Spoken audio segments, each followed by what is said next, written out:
안녕하세요. 배신의 장미입니다. 오늘의 사연 지금 시작합니다. 아들만 한 명 두고 있는 50대 택시 운전기사입니다. 아내는 아들의 돌이 되기 전에 바람이 나서 떠났고 22살 때부터 아들과 둘이 살게 되었습니다. 가진 것 없는 가난한 집 장남으로 태어난 저는 아들에게 해줄 수 있는 것도 없었고 그런 우리를 누구 하나 도와줄 이도 없었습니다. 처음부터 전 아내를 마땅치 않아 했던 부모님과 형제들은 그럴 줄 알았다며 저희 부자를 외면했고 아들의 외가에서도 저희를 외면했습니다. 그 외면 속에서 저는 더 단단해질 수 있었는지도 모르겠습니다. 그래도 아들은 너무 예뻤어요. 제 삶의 유일한 희망이자 꿈이었고 활력소였습니다. 아이를 놀이방에 맡기고 찾으러 갈 때면 제일 늦게 데리러 간다는 죄책감에 미안했지만 아들은 그런 저를 되려 쓰다듬어 주었습니다. 먼지 투성이인 제 옷도 아랑곳하지 않고 아빠 하면서 뛰어 안겼으니까요. 참 희망이라는 거 그거 정말 대단한 것 같아요. 아들 하나 잘 키우고 싶다는 희망 하나로 저는 매일을 버티고 버텼으니까요. 다행히 삐뚤어지지 않은 아들은 공부도 제법 했고 누굴 닮았는지 성격도 밝고 적극적이어서 학급 임원도 도맡아 했습니다. 그때 몰랐어요. 학급 임원이 되면 부모가 어느 정도 서포터도 해주고 했어야 했다는데 그저 임명장을 받아온 아들이 기특해서 잘했다고 칭찬만 했을 뿐 나중에 그런 사실들을 알고 얼마나 미안했는지 모릅니다. 아들은 고등학생이 되면서 알바를 했습니다. 너 돈 벌러 나가지 말고 공부해라. 누가 너 보고 돈 벌라고 하디? 친구들도 하는데 재미있대. 하루 종일 하는 것도 아니고 잠깐씩 하는 건데 노느니 하는 거지. 아들은 그렇게 애비한테 짐이 될까 늘 조심스러웠습니다.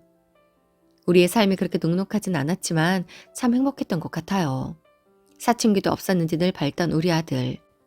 애미 없이 키운 게 그저 미안해서 내가 할 수 있는 건 다 해버리고 노력했지만 늘 빈틈투성이였던 나에게 아들은 한 번도 불평불만을 하지 않았습니다. 아들은 열심히 공부를 했지만 수능을 앞두고 감기에 걸렸고 결국엔 수능을 망쳤습니다.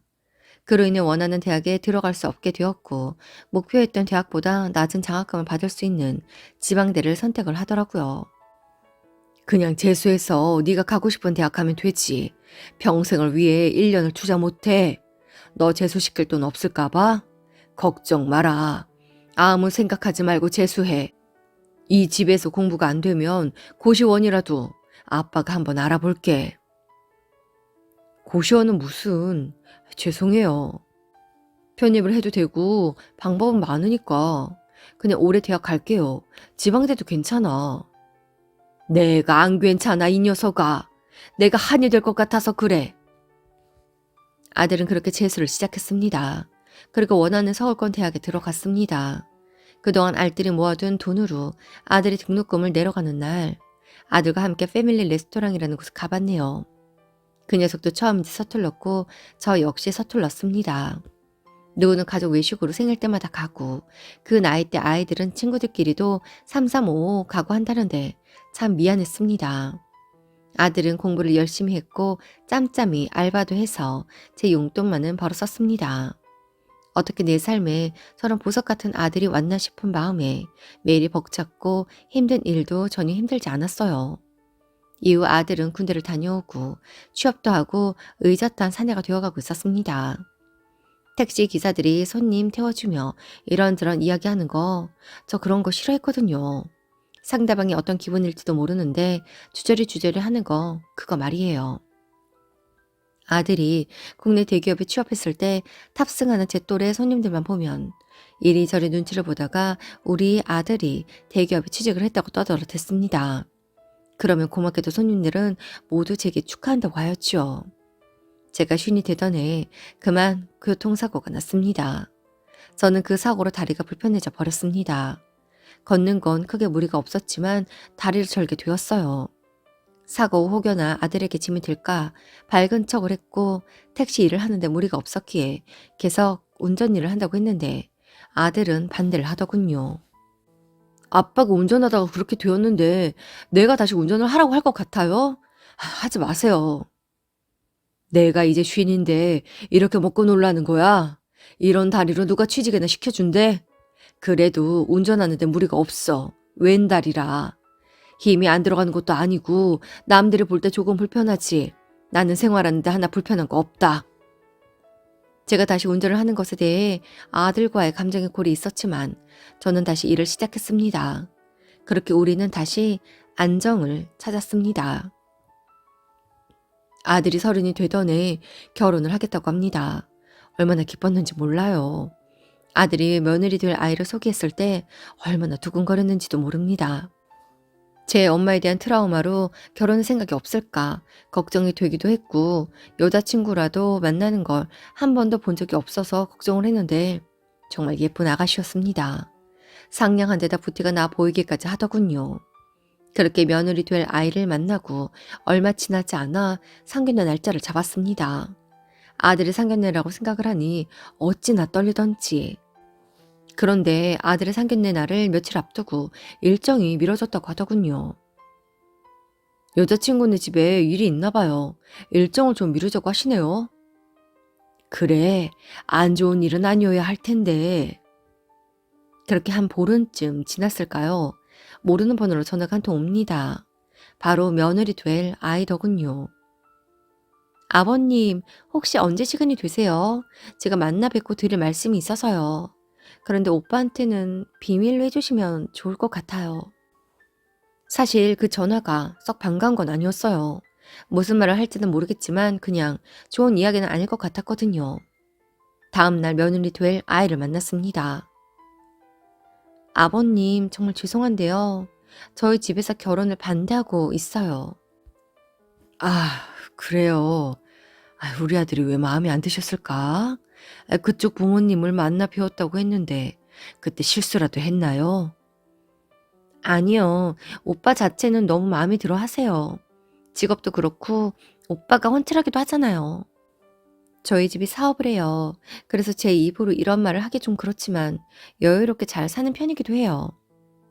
아, 그렇군요. 부모님께서 양쪽 집안의 경제적 차이가 너무 큰 것 같다며 반대를 하고 계신 상황이에요. 경제적 차이라. 그건 내가 뭐라고 할 말이 없네요. 그런데 그건 저희 집에서 지원을 해주시면 되니까 부모님이 그건 어느 정도 이해하고 넘어가셨어요. 그런데 아버님께 장애가 있다는 걸 아셨거든요. 그 부분을 속이고 결혼할 수 없는 거 알고는 있었어요. 어차피 상견례 때도 결혼식 때도 아버님을 뵈면 다 아시게 될 테니까요. 그래서 제가 상견례 전에 미리 말씀드렸더니 극심하게 반대를 하고 계신 상황이에요. 순간 얼굴이 달아오르고 몸둘 바를 몰라서 식은땀 만났습니다. 아, 내 장애가 일을 못할 그런 장애는 아닌데 다리만 조금 절 뿐이지 일반 생활하는 데는 그게 문제가 안 돼요. 일을 어쩌나. 우리 아들도 알아요? 아니요.